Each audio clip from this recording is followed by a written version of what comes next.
authored 35 books on yoga. He has been bestowed with innumerable number of national and international awards, Global Peace Award, Bharat Gaurav, Vishveshwaraya Science Award, Patanjali Award, to name a few. In the year 2016, he was honored with the Padma Award. He was recently recognized by Stanford University under complementary and alternative medicine and is ranked at 158th world ranking of top 2% Indian scientists. It gives me immense pleasure and delight to invite Padma Professor H.R. Nagenji and request him to enlighten the audience on the topic yoga and lifestyle modification. Sir, can we please have your deliberation? Thank you very much. My dear brothers and sisters, I really commend the School of Business in Varanasi for organizing this important conference, the 9th conference, with the theme of ancient wisdom as a panacea for sustainable well-being. This year, our Honorable Prime Minister set the theme for the International Day of Yoga as Yoga for Well-being. And all of you are aware that the International Day of Yoga on June 21st has started spreading wings to large sectors of our globe. And last year, the Ministry of Ayush set a target of 20 crores of people to practice the common yoga protocol. The common yoga protocol is a simple 40 minutes yoga program which was developed by all the yoga masters in the country in 2014-15 and was slightly improved and polished. So this is an integrated yoga module which consists of the main 4 streams of yoga. Swami Vivekananda said that we have 4 streams of yoga: Jnana Yoga, Raj Yoga, Bhakti Yoga, Karma Yoga, work or worship, philosophy or psychic control. By 1 or 2 or 3 or all of these and be free. Freedom from all our tensions and stresses, freedom from all our diseases, and freedom from all our bondages. And that is the goal of yoga, to raise ourselves from our normal level to become great, super, divine human beings and reach the highest levels of perfection. And great sage Patanjali, he said that is our original state called Swarupa.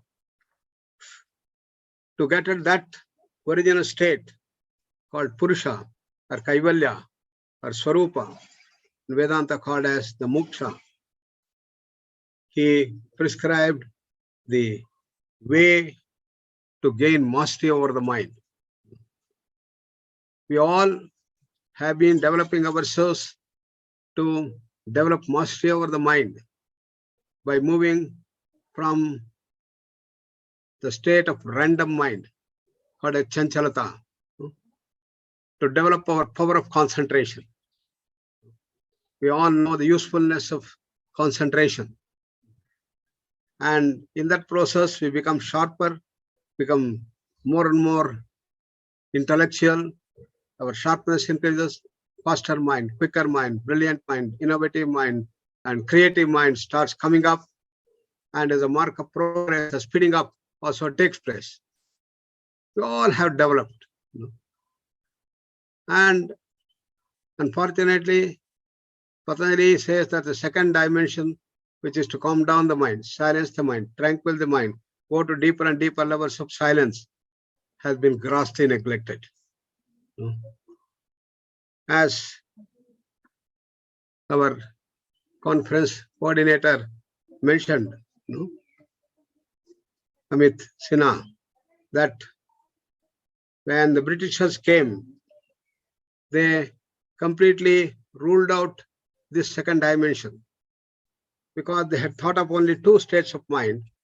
One state full of energy, vitality, speeded up mind, sharper mind, brilliant mind, innovative mind, creative mind. Another is a lazy mind, lethargic mind, silent mind, calmness, and peaceful mind and this. Therefore, when people used to sit in deep meditation, trying to calm down the mind, silence the mind, tranquil the mind, go to deeper levels of silence, they thought it is all laziness. Therefore, they said, come on, get up. Don't be lazy. Don't be lethargic. It was given to Maharishi Mahesh Yogi in late 60s and 70s that there is this state of silencing, calming down the mind, tranquiling the mind is not a state of laziness, lethargy, drowsiness, and mental retardation. It is a state which is higher than your innovative, creative, faster mind, brilliant mind, intellectual mind, full of energy and vitality. So he did a lot of research and published papers to show how the transcendental meditation takes you to that state of silence, has immense facilities, immense benefits, immense growth, and a move towards perfection. Nearly 600 to 700 research papers were published from the topmost universities like Harvard University, Professor Benson, and many others. And therefore, world over, people accepted this new dimension of calming down the mind, silencing the mind through the process of meditation. And it started spreading all over the world. This was initiated long back by Swami Vivekananda in his own words when he gave the talk in Parliament of Religions. He said, each soul is potentially divine. The goal of life is to manifest the divinity within by controlling nature external, nature internal. Do it by work or worship, philosophy or psychic control, by one, two, or all of these, and be free, he said. So originally, we all have that immense power, infinite freedom, infinite bliss, infinite knowledge. That's our original state. And that's a state which is beyond space, time, causation. It is a state beyond mana, buddhi, chitta, ahankara. And from there emerges this wonderful world which we call it the Jagat. Jagatyan Jagat, as it says. And this world is continuous in a flux of change. And our ancient wisdom base says that we are not just this physical body. The world is not just this physical world that we see. There are other 4 bodies are called koshas. This physical body is called Annamaya Kosha. Then we have Pranamaya, Manomaya, Vijnana, Anandamaya Koshas. And the physical world featured by this electromagnetic field is not the whole of this creation. We have more pervasive, more subtle is the bioplasmic field featuring the biological systems. Then we have the astral field featured by the mind field, the human systems. Then we have the Vijnanamaya Kosha, that is the field of information field or the knowledge field, which is featuring what we call as the Vijnanamaya Kosha. Then the subtlest of all, the causal state, is our Anandamaya Kosha, the field of bliss, the field of complete silence. All these fields are in continual interaction, and one more pervasive than the other, and the most pervasive is the causal bliss field. And unless we take into consideration this total knowledge base, we will not be able to face the challenge of the modern society. The modern society has challenged us on all fronts with the devastating aspect of stress. Stress is not merely physical. No doubt, physical trauma can cause stress, excessive physical strain, working 16 hours a day on computers, running around, meeting the target, and with excessive physical strain can cause stress. But more important is mental restlessness, emotional upsurges, deep-rooted psychological conflicts, all are at the base of stress. So stress is a multi-dimensional challenge, and this challenge devastates us into various modern NCDs, non-communicable diseases, asthma, diabetes, hypertension, heart problem, epilepsy, migraine, irritable bowel syndrome, and the psychiatric challenges of neuroticism, schizophrenia, epilepsy, and several others. And in spite of all the achievements in the modern medical system, with such powerful pharmacological intervention, such highly developed surgical interventions, we have nearly 5,000 types of surgeries. We can replace almost every part of the body, and we are even racing ahead to change our genes so that the complete personality can be changed. With all that, we have no solution to these modern ailments. Once a diabetic, ever a diabetic. Once you get hypertension, it's for life. You must go on taking medicine. Once you get cancer, your days are numbered, have come to pass. Why? Because our knowledge base in the physical world is limited. And the challenge is multidimensional. Therefore, science and technology, based on that one-dimensional growth process, one-dimensional scientific understanding, cannot solve a multidimensional challenge. It's here that yoga comes into picture with multidimensional solution and meet the challenge of the multidimensional challenge that we face. Similarly, the management systems have grown from the autocratic systems of management to socialistic system, which Russia developed. Then came the democratic system.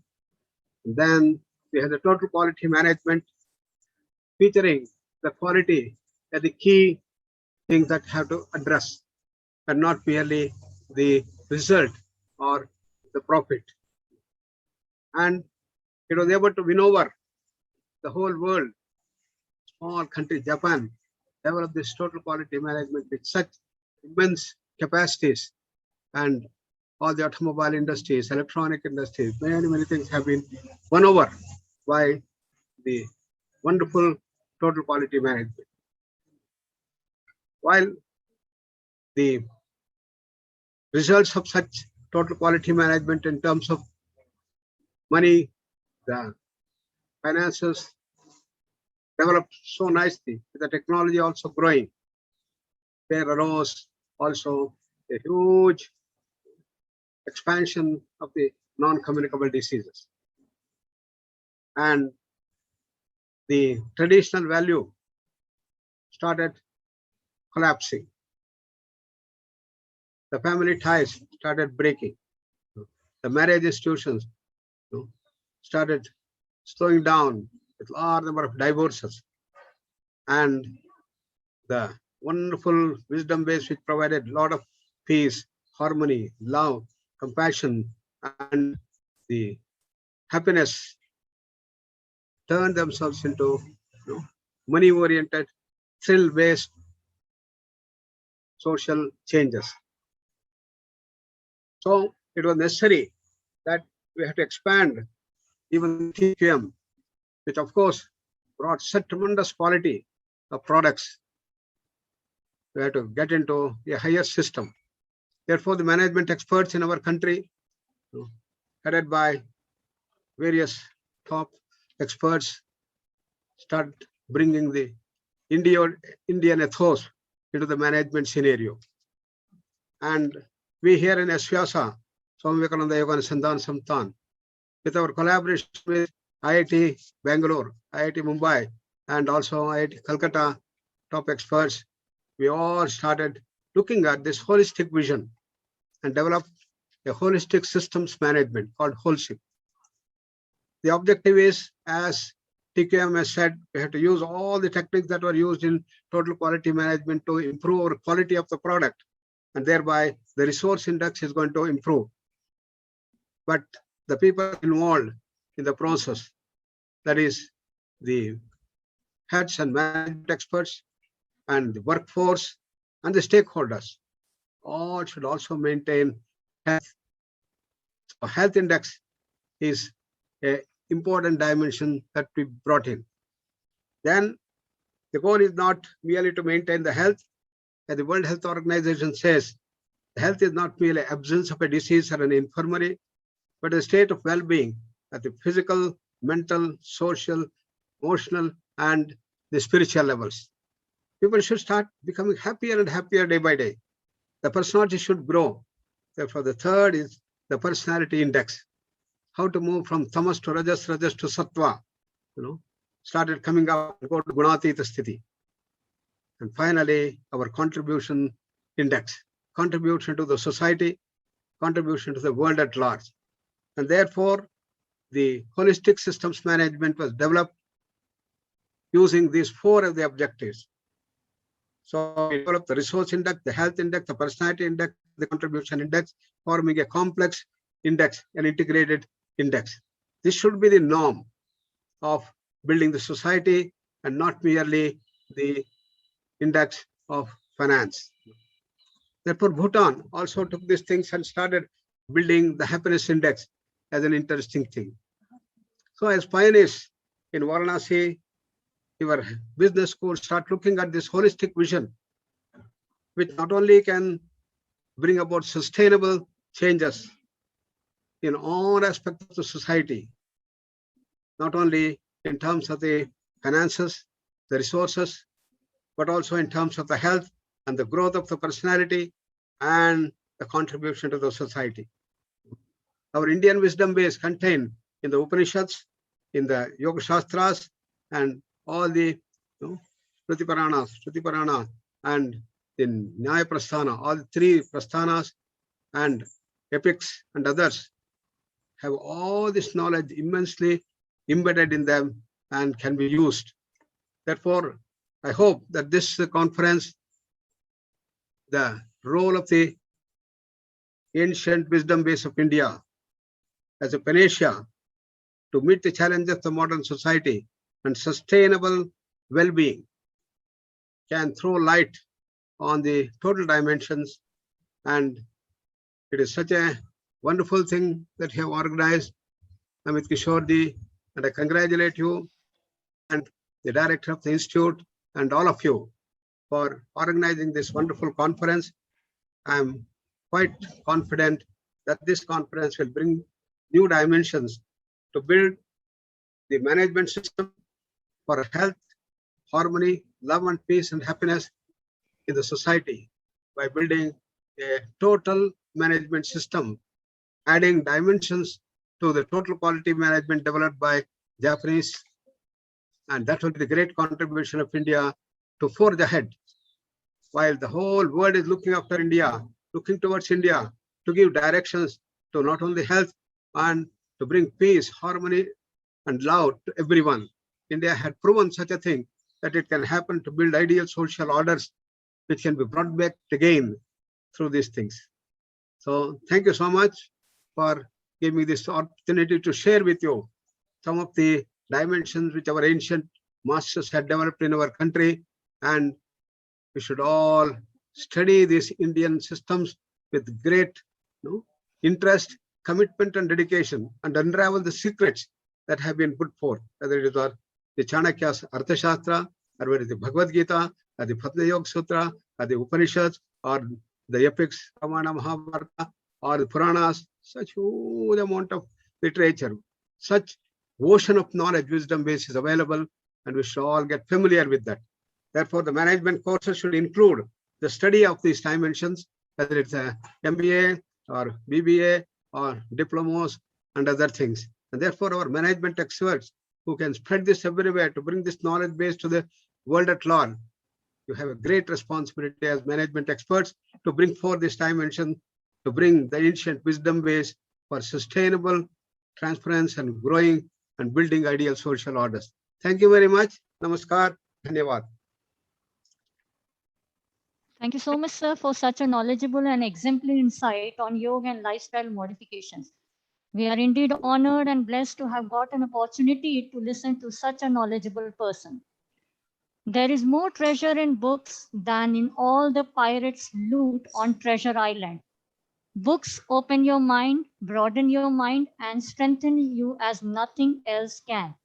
Books are like the windows of a tower. They let light in. It is a matter